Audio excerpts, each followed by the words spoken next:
The questioning about the suffering of the righteous is an ancient and profound theme that permeates the human experience. The story of Job, narrated in the Old Testament, serves as a powerful example of this reflection. In it, we find a just and devout man who faces extreme trials, permitted by God and executed by Satan. This narrative invites us to examine our own beliefs about divine justice and the purpose of suffering in our lives. As we delve into this story, we can identify with Job's struggles and questions. How often do we wonder why good people face difficulties while others, seemingly less deserving, prosper? This question is neither new nor exclusive to our era. It resonates through the centuries, touching the hearts of countless individuals who seek to understand the apparent paradox between divine goodness and human suffering. Job's journey teaches us valuable lessons about faith, perseverance, and the nature of the relationship between man and the divine. It challenges us to reevaluate our expectations of how life should be and invites us to a deeper understanding of the divine plan. Through Job's trials, we are reminded that our limited perspective often prevents us from seeing the full picture that God sees. This story also offers us a glimpse into the heavenly dialogue where God allows Satan to test Job's faith. This aspect of the narrative raises intriguing questions about free will, divine sovereignty, and the role of evil in our lives. Does God sometimes allow us to go through hardships to strengthen our faith? How can we maintain our integrity in the face of seemingly unjust trials? As we explore these questions, it's important to remember that Job's story doesn't offer simple or easy answers. Instead, it invites us to deeper reflection on the nature of faith and divine justice. In moments of doubt and despair, we can find solace in Job's example, who maintained his integrity even when he didn't understand the reasons for his suffering. Job's narrative also reminds us of the importance of community in times of trial. Job's friends, though often misguided in their advice, demonstrate the value of presence and support in difficult times. This encourages us to be compassionate with those who suffer, even when we don't have all the answers to their questions. One of the most powerful lessons from Job's story is the idea that our faith should not depend on our external circumstances. Job maintained his devotion to God, even when he lost everything he had. This challenges us to examine the foundation of our own faith. Do we trust God only when things go well, or is our faith strong enough to withstand life's storms? The book of Job also addresses the question of theodicy, the justification of God in the face of evil and suffering in the world. Through the dialogues between Job and his friends and later with God himself, we are confronted with different perspectives on why evil exists in a world created by a good and all-powerful God. These discussions invite us to deepen our understanding of the divine nature and our place in the universe. God's response to Job, coming from a storm, is one of the most striking moments of the narrative. Instead of offering a direct explanation for Job's suffering, God responds with a series of questions that highlight his incomparable wisdom and power. This reminds us that often, the answers we seek are beyond our limited comprehension. Job's story also teaches us about the importance of humility before the divine. Despite defending his innocence, Job eventually repents of questioning God's ways. This doesn't mean we should accept suffering passively, but it reminds us to approach our struggles with an attitude of reverence and trust in the greater divine plan. A fascinating aspect of the narrative is how it addresses the question of retribution, the idea that good deeds are always rewarded and bad deeds punished. Job's friends insist on this simplistic view, but the story as a whole challenges this notion, showing that reality is much more complex. This invites us to re-examine our own beliefs about justice and reward. Job's final restoration is a crucial element of the story, but it's important not to interpret it as a simple formula of suffer now, be rewarded later. Instead, we can see it as a testament to God's grace and generosity, which cannot be predicted or controlled by our actions. This reminds us to trust in God's character, even when we don't understand his methods. Job's story also offers valuable insights into dealing with grief and loss. The way Job expresses his pain and frustration, without abandoning his faith, can be a model for us in times of sorrow. This encourages us to be honest in our emotions before God, knowing that he is great enough to handle our doubts and questions. Finally, Job's narrative invites us to a broader view of life and the divine purpose. It reminds us that our individual experiences are part of a larger plan that we may not fully understand. This doesn't diminish our pain or struggles, but offers a perspective that can help us face challenges with courage and hope. As we reflect on Job's story, we are challenged to examine our own faith and how we respond to life's difficulties. Can we, like Job, maintain our integrity and trust in God, even when we don't understand the reasons for our circumstances? This timeless narrative continues to inspire and guide us in our quest for meaning and purpose amidst life's trials. Job's life in Uz was a remarkable example of prosperity and righteousness. As one of the most influential men in the East, he enjoyed a privileged position both materially and spiritually. His wealth was evident in the vast herds he owned, a clear sign of abundance in that time and region. These herds were not only a status symbol, but also the basis of the local economy, providing food, clothing, and trade. Job's family was equally impressive. With 7 sons and 3 daughters, he was blessed with numerous offspring, something considered a great honor in ancient cultures. This large family was not only a source of personal joy, but also ensured the continuity of his legacy and the expansion of his influence in the community. The family harmony was evident, with the children frequently gathering for celebrations and feasts. Job's religious devotion was a fundamental aspect of his life. He not only professed his faith, but lived it actively, performing purification rituals for his children. This practice demonstrated his deep concern for the spiritual well-being of his family, going beyond common social obligations. Job acted as a priest for his family, interceding for them and seeking to maintain a right relationship with the divine. Job's integrity was recognized by all. He was known as a just and upright man who feared God and shunned evil. This reputation was not just a matter of public appearances, but reflected a genuine commitment to high ethical and moral principles. In a society where corruption and injustice often prevailed, Job stood out as a beacon of righteousness. Job's prosperity extended beyond his material possessions. He enjoyed great respect and influence in the community. His advice was valued, and his word carried weight in important decisions. This leadership position came not only from his wealth, but also from his recognized wisdom and integrity. Job was a living example of how righteousness and success could coexist harmoniously. Generosity was another notable characteristic of Job. He did not keep his wealth only for himself, but used it to benefit the less fortunate. His home was known as a place of hospitality, where the needy found help and comfort. This attitude of sharing his blessings further reinforced his position of respect in the community. Job's relationship with his servants was remarkably fair and compassionate for the standards of the time. He did not see them just as property or labor, but as human beings worthy of respect and care. This progressive attitude towards workers was yet another evidence of Job's exceptional character. Job's daily life was marked by a balance between his material and spiritual responsibilities. He managed his business diligently, but never allowed the pursuit of wealth to compromise his moral principles. This balance was a living testimony that it is possible to be successful in business without sacrificing personal integrity. The education and upbringing of Job's children were a priority in his life. He not only provided for their material needs, but also endeavored to impart ethical and spiritual values. Family gatherings were not only occasions of joy, but also opportunities to reinforce bonds and teach important lessons about life and faith. Job's respect for divine creation was reflected in his responsible management of natural resources. His herds were cared for with attention, and he practiced sustainable agriculture long before this concept became popular. This approach demonstrated a deep understanding of the interconnectedness between man and nature. Job's wisdom was often sought to resolve disputes and offer counsel. He acted as an informal judge in his community, mediating conflicts with impartiality and discernment. His ability to see beyond appearances and get to the heart of issues made him a valuable resource for maintaining peace and justice in his society. Job's religious practices went beyond formal rituals. He cultivated a personal and intimate relationship with God, seeking divine guidance in all areas of his life. This deep spirituality was the source of his moral strength and wisdom, influencing all his decisions and actions. Job's prosperity did not make him arrogant or distant. He maintained a humble attitude, recognizing that all his blessings came from God.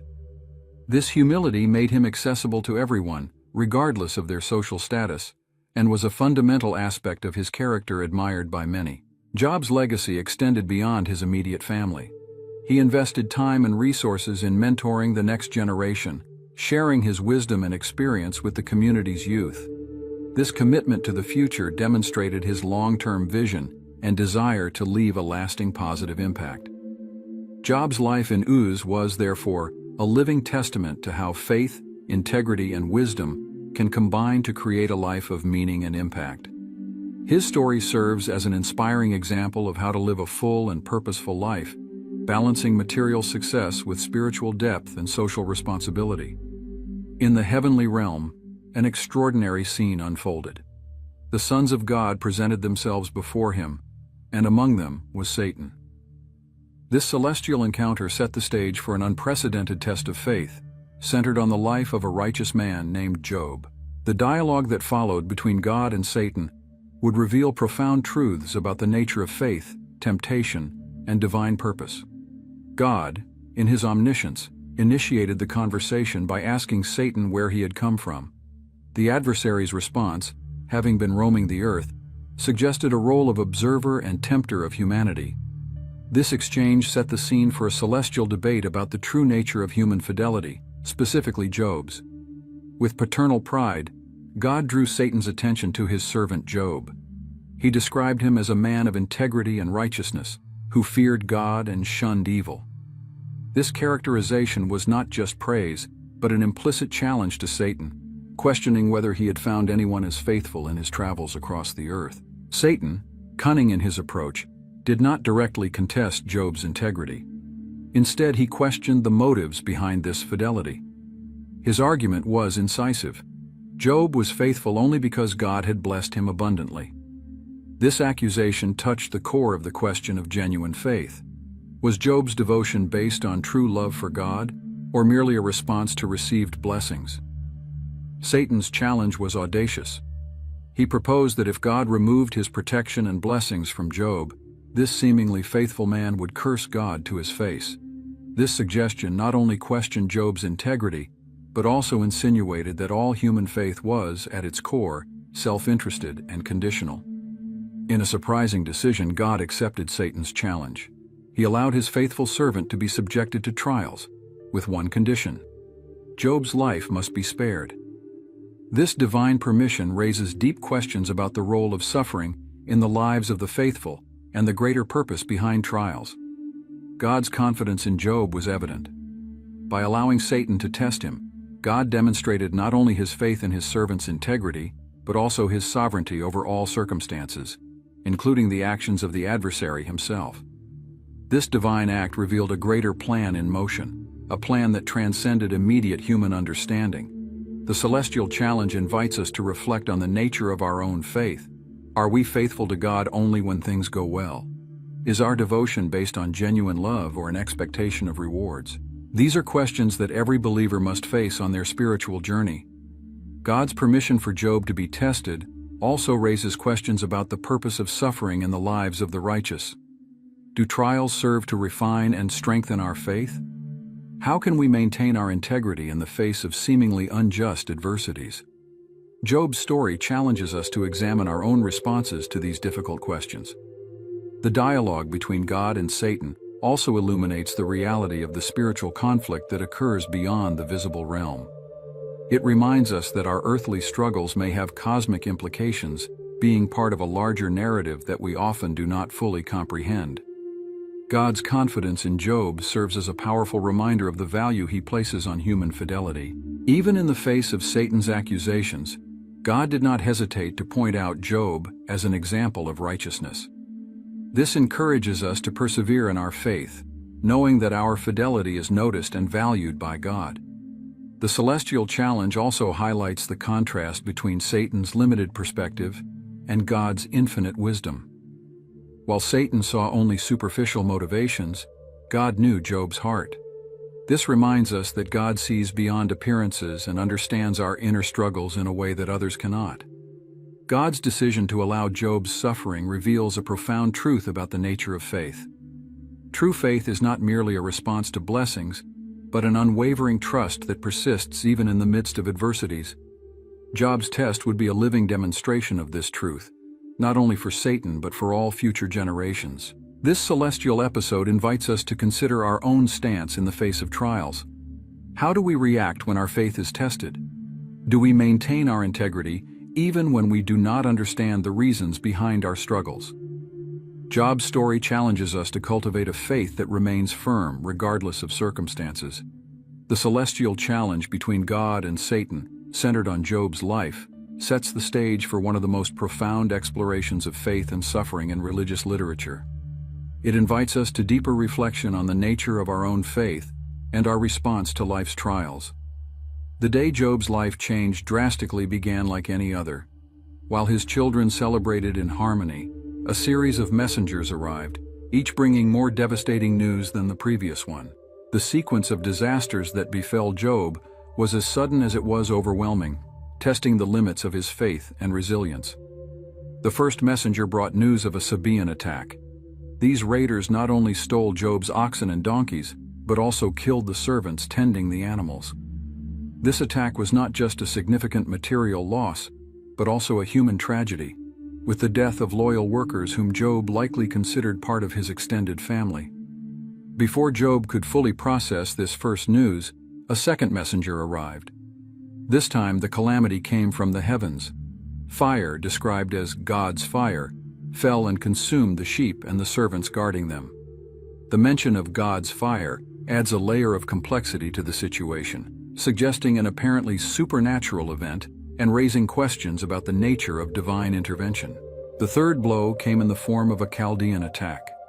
This nomadic tribe, known for their violent incursions, attacked in 3 groups, taking all of Job's camels and killing the servants caring for them. The loss of the camels, valuable animals for trade and transport, represented another severe blow to Job's wealth and lifestyle. The final, and perhaps most devastating tragedy, was announced by the fourth messenger. A powerful wind from the desert struck the house where Job's children were celebrating. The structure collapsed, killing all 10 of Job's children. This incomparable personal loss eclipsed all previous material losses, striking Job at the core of his existence, his family. The speed and intensity with which these calamities followed are notable. In a matter of moments, Job lost practically everything he owned: his wealth, his servants, and most painfully, all his children. The devastation was total, leaving Job stripped of everything that had once defined his life and status. Job's initial reaction to this series of tragedies is a powerful testament to his faith and character. Instead of cursing God or falling into despair, Job responded with a profound act of mourning and worship. He tore his clothes, shaved his head, traditional gestures of mourning, and prostrated himself in worship. Job's words in this moment of extreme anguish are often cited as an example of unwavering faith. "Naked I came from my mother's womb, and naked I will depart. The Lord gave, and the Lord has taken away. Blessed be the name of the Lord." This statement reveals a deep acceptance of God's sovereignty and a recognition that everything we possess is ultimately a temporary gift. It is important to note that despite his immense pain, Job did not blame God for his losses. The text specifically mentions that, in all this, Job did not sin by charging God with wrongdoing. This response challenges the notion that genuine faith depends on favorable circumstances or continuous blessings. Job's experience raises profound questions about the nature of suffering and its relationship to faith. How can one maintain faith in the face of such catastrophic losses? Job's response suggests that true faith transcends external circumstances and is rooted in a deeper understanding of God's nature and our relationship with Him. Job's extreme suffering also invites us to reflect on the purpose of adversity in the lives of the faithful. Do trials serve to refine and strengthen our faith? How can we find meaning and even growth amid devastating circumstances? Job's sudden reversal of fortune challenges our understanding of divine justice. How can a just and God-fearing man suffer so intensely? This question lies at the heart of the book of Job and continues to challenge theologians and believers today. Job's story also reminds us of the fragility of life and material possessions. In an instant, everything we consider secure can be lost. This reality invites us to reflect on where we place our trust and what we truly value in our lives. Job's suffering was not only physical or material, but deeply emotional and spiritual. The loss of his children in particular represents a pain that few can imagine. His ability to maintain faith in the face of such loss is a powerful testament to the depth of his relationship with God. The calamities that befell Job, seemingly orchestrated by Satan but permitted by God, raise complex questions about the role of evil in the world and the limits of divine power. How can we reconcile the existence of evil with the goodness and omnipotence of God? Job's story does not offer simple answers but invites us to deeper reflection on these mysteries. After the first wave of calamities, the celestial scene once again becomes the stage for a crucial dialogue between God and Satan. This divine conversation echoes the previous one, but with renewed intensity. God once again draws attention to Job's unwavering integrity, highlighting how he maintained his righteousness even in the face of devastating losses. This divine observation serves as an implicit challenge to Satan, whose predictions about Job's conditional faith did not materialize. Satan, however, is not defeated. With cunning, he argues that the test was not severe enough. He then proposes an even more radical test, to affect Job's physical health. Skin for skin, Satan declares, suggesting that a man will give up everything to save his own life. This new proposal raises the stakes of the celestial challenge, focusing on the resilience of the human spirit in the face of intense physical suffering. With a carefully delineated divine permission, Satan is authorized to afflict Job, with the sole restriction of sparing his life. This divine concession reveals both God's sovereignty and the limits imposed on the power of evil. The stage is set for an even more intense test of faith, probing the limits of human devotion in the face of physical agony. Without delay, Job is struck by a terrible physical affliction. From the soles of his feet to the top of his head, his body is covered in painful and repulsive sores. Job's condition is so severe that he is forced to sit among the ashes, scraping his sores with a piece of broken pottery. This vivid image illustrates the depth of his suffering and the degradation of his condition. Job's wife, a witness to all his torment, emerges as a voice of despair and disbelief. Her words, "Are you still maintaining your integrity? Curse God and die," reflect a common perspective in the face of seemingly unjust suffering. Her reaction serves as a stark contrast to Job's persistent faith, further highlighting this man's extraordinary spiritual resilience. Job's response to his wife is notable for its wisdom and firmness. He gently rebukes her, questioning whether they should accept only good from God and not trouble. This profound statement reveals a mature understanding of divine sovereignty, accepting that both blessings and adversities can be part of God's plan. Once again, the text emphasizes that even in this extreme situation, Job did not sin with his lips. It is at this moment of deep affliction that three of Job's friends, Eliphaz, Bildad, and Zophar, enter the scene. Upon hearing of the calamities that had befallen Job, they travel from their lands to offer comfort and sympathy. Their initial gesture is touching. They sit with Job on the ground for 7 days and 7 nights without saying a word, silently acknowledging the magnitude of his suffering. This period of compassionate silence marks a crucial transition in the narrative. It is a moment of calm before the storm of words that is to come. Job's friends, moved by a sincere desire to help, will soon begin to offer their interpretations and advice on Job's situation. Their words, although well-intentioned, will ignite an intense theological and philosophical debate. The silence is finally broken when Job, unable to contain his anguish any longer, opens his mouth to curse the day of his birth. This passionate lament serves as a catalyst for a series of profound and often controversial dialogues with his friends. Each, in their own way, will try to explain Job's suffering and offer advice on how he should respond. Eliphaz, the first to speak, bases his arguments on personal experiences and spiritual visions. His approach, though gentle at first, sets the tone for a line of thinking that will permeate all the friends' speeches. The belief that suffering is always a direct consequence of sin. This perspective, though common, will be challenged by Job's lived experience. As the debate unfolds, Bildad and Zophar also present their views, each reinforcing in different ways the idea that Job must have sinned to deserve such punishment. Their progressively harsher arguments contrast sharply with Job's assertions of innocence, creating a growing intellectual and emotional conflict. Job, for his part, steadfastly maintains his integrity. He not only defends his innocence but also begins to question God's justice. His words, filled with pain and frustration, reveal a deep desire to understand the purpose behind his suffering. Job cries out for an audience with God, yearning for a direct explanation from the divine. The arguments intensify, with each round of speeches becoming more heated. Job's friends, unable to accept the possibility of suffering without guilt, become increasingly accusatory. Job, on the other hand, becomes more vehement in his declarations of innocence and his challenge to the apparent injustice of his situation. This philosophical and theological impasse sets the stage for a dramatic intervention. The inability of human wisdom to resolve the dilemma of Job's suffering through debates and arguments creates palpable tension in the narrative.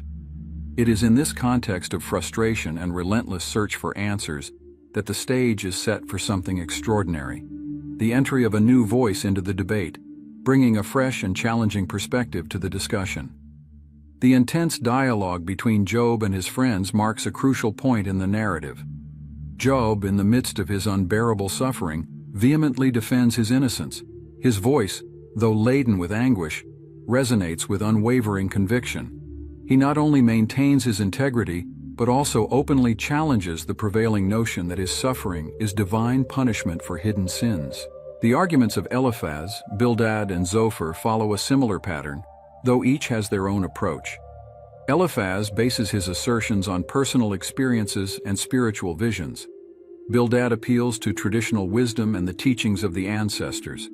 Zophar, the most impetuous of the three, insists on Job's guilt with almost dogmatic certainty.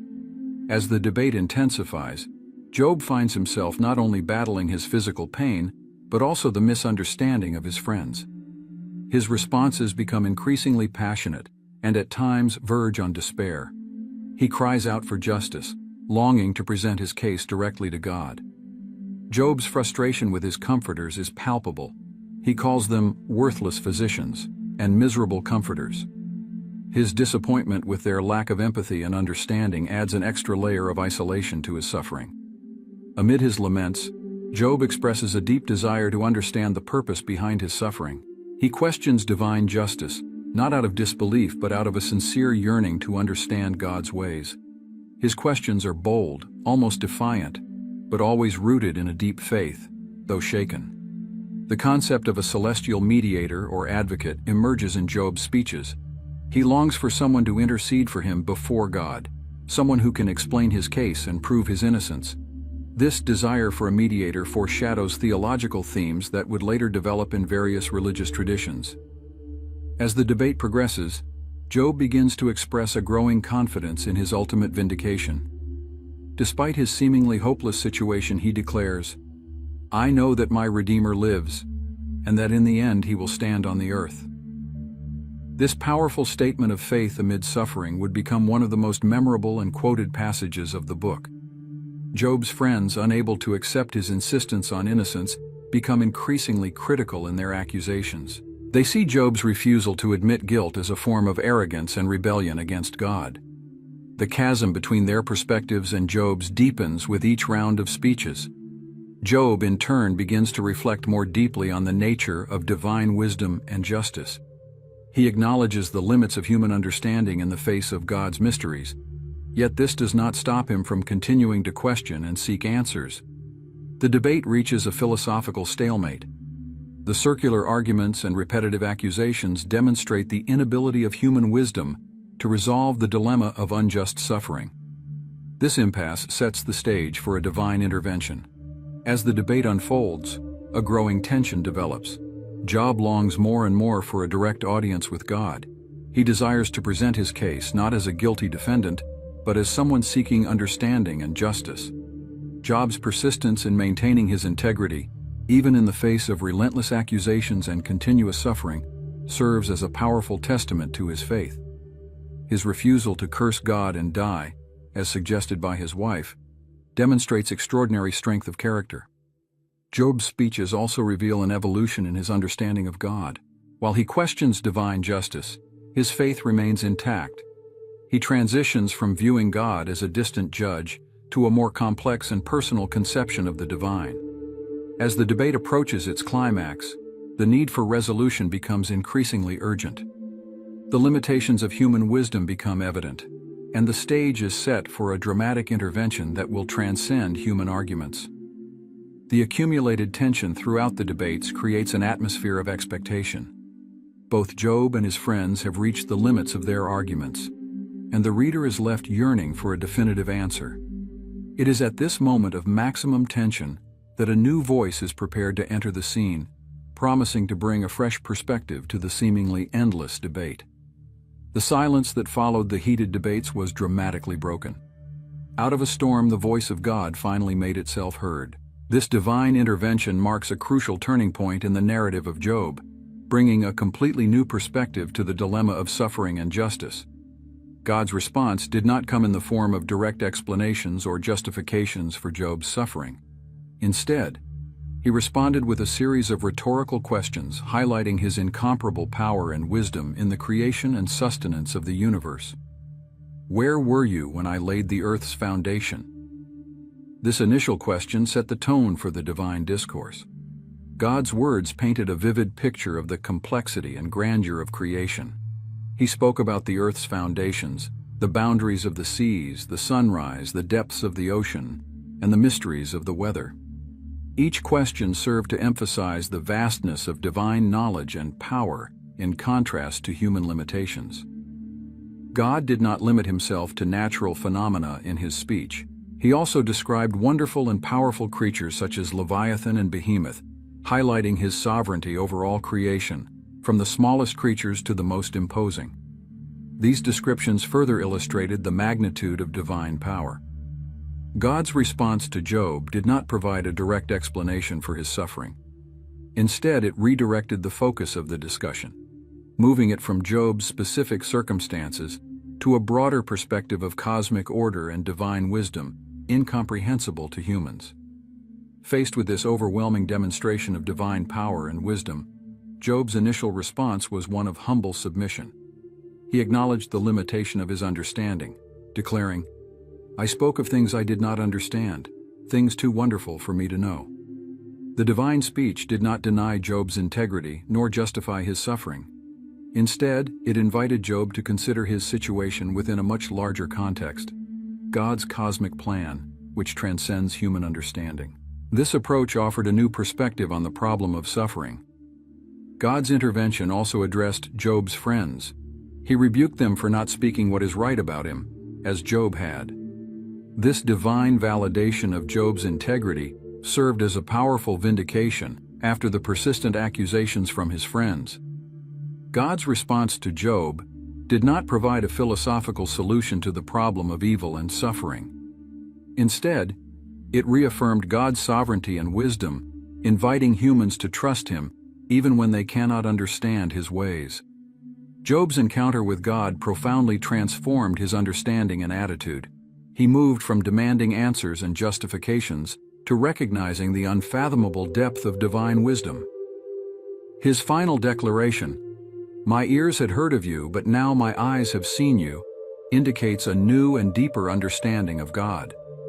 This direct experience with the divine led Job to profound repentance, not repentance for specific sins that would have caused his suffering, but a humble acknowledgement of his limitation before God's greatness.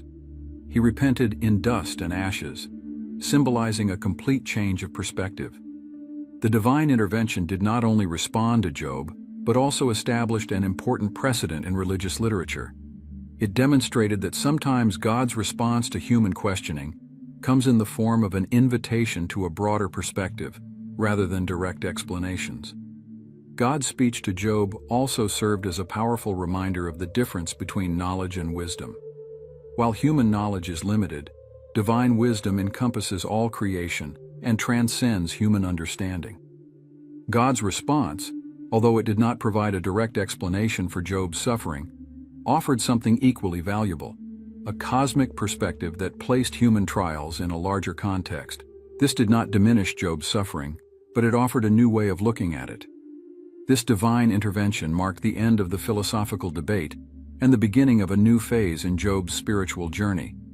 It set the stage for the restoration that was to come, not only in material terms, but primarily in terms of a deeper and more mature understanding of the nature of God and his relationship with him. After the powerful divine intervention, the narrative of Job enters its final phase, the restoration. This epilogue serves not only as a conclusion to Job's story, but also as a powerful affirmation of God's faithfulness and generosity. The restoration process began with a divine declaration about Job's integrity. God rebuked Job's 3 friends, Eliphaz, Bildad, and Zophar, for not speaking what was right about him, as Job had done. This divine validation served as a final vindication for Job, confirming that his insistence on his innocence was correct. As part of their reprimand, God instructed Job's friends to offer sacrifices. Interestingly, he also asked Job to pray for his friends, promising to accept Job's prayer on their behalf. This act not only restored the relationship between Job and his friends, but also demonstrated Job's forgiving character. Job's material restoration was remarkable in its magnitude. The text reports that God gave Job twice as much as he had before. His herds were multiplied, his wealth was restored, and his social position was reaffirmed. This material abundance served as a visible testimony to God's blessing. Besides material wealth, Job was also blessed with a new family. He had 7 sons and 3 daughters, the same number of children he had before the calamities. Job's daughters are mentioned by name, Jemimah, Keziah, and Karen Happuch, and are described as the most beautiful women in the land. An interesting detail is that Job gave his daughters an inheritance along with their brothers, an unusual practice for the time. This can be seen as a reflection of Job's generosity and possibly a new appreciation for life and family after his trials. Longevity was another blessing granted to Job. The text states that he lived 140 years after his restoration, seeing his children and grandchildren to the 4th generation. This long life allowed Job to fully enjoy his restoration and leave a lasting legacy. Job's restoration did not erase his previous suffering, but offered a new perspective on it. Job emerged from his trials not only with restored material possessions, but with a deeper understanding of God and his own faith. The epilogue of Job's story serves as a powerful reminder of God's sovereignty and goodness. It demonstrates that while suffering can be intense and prolonged, it is not the final word in the lives of those who remain faithful. Job's restoration also offers a balanced perspective on material blessings. While Job's initial prosperity was seen by Satan as the reason for his faithfulness, his final restoration serves as a divine affirmation of his integrity proven through suffering. It is important to note that Job's restoration did not come as a result of his demands or arguments, but after his humble encounter with God. This suggests that true restoration comes not from our efforts, but from divine grace. The epilogue of Job's story raises intriguing questions about the nature of divine reward. While Job was abundantly blessed, his story reminds us that faithfulness to God should not be based on the expectation of material rewards. The narrative concludes by stating that Job died old and full of days. This phrase not only indicates a long life, but suggests a life full and satisfied. Job ended his journey not only materially restored, but spiritually enriched by his experience. The book of Job, with its epilogue of restoration, continues to offer hope and perspective to those facing trials. It reminds us that even in the darkest moments, there is the possibility of renewal and blessing. Finally, Job's story, from his suffering to his restoration, serves as a lasting testimony to God's faithfulness and the resilience of human faith in the face of extreme adversities. Job's journey, from the height of prosperity to the depths of suffering and back to restoration, offers us powerful lessons on how to face fear and adversity. Although Job's story predates Jesus, it echoes many of the teachings Christ would share centuries later. When facing our own fears and challenges, we can draw inspiration from Job's perseverance. Just as he maintained his faith even in the darkest moments, we too can find the strength to persist. Jesus taught us, In this world you will have trouble. But take heart, I have overcome the world. This message of hope reminds us that, like Job, we can overcome our trials. Job's story shows us that questioning God is not a sign of lack of faith, but can be part of a deep and honest relationship with Him. Jesus also encouraged us to seek answers, saying, "Ask and it will be given to you. Seek and you will find. Knock and the door will be opened to you." Do not be afraid to bring your doubts and fears before God. Job's restoration reminds us of Jesus' words, "Seek first His kingdom and His righteousness, and all these things will be given to you as well." When we maintain our integrity and faith, as Job did, we can trust that God will take care of us, even if not always in the ways we expect. Now I ask you, how can Job's story and the teachings of Jesus help you face your fears today? What steps can you take to strengthen your faith and trust in God, even in difficult times? Remember, just as Job emerged from his trials with stronger faith and a deeper understanding of God, you too can grow through your challenges. Don't let fear paralyze you. Instead, use it as an opportunity to deepen your relationship with God and strengthen your faith. If this content touched your heart, and you want to continue learning about overcoming fear through faith, don't forget to subscribe to the channel and activate notifications. Together, we can explore more teachings that help us live a life of courage and trust in God.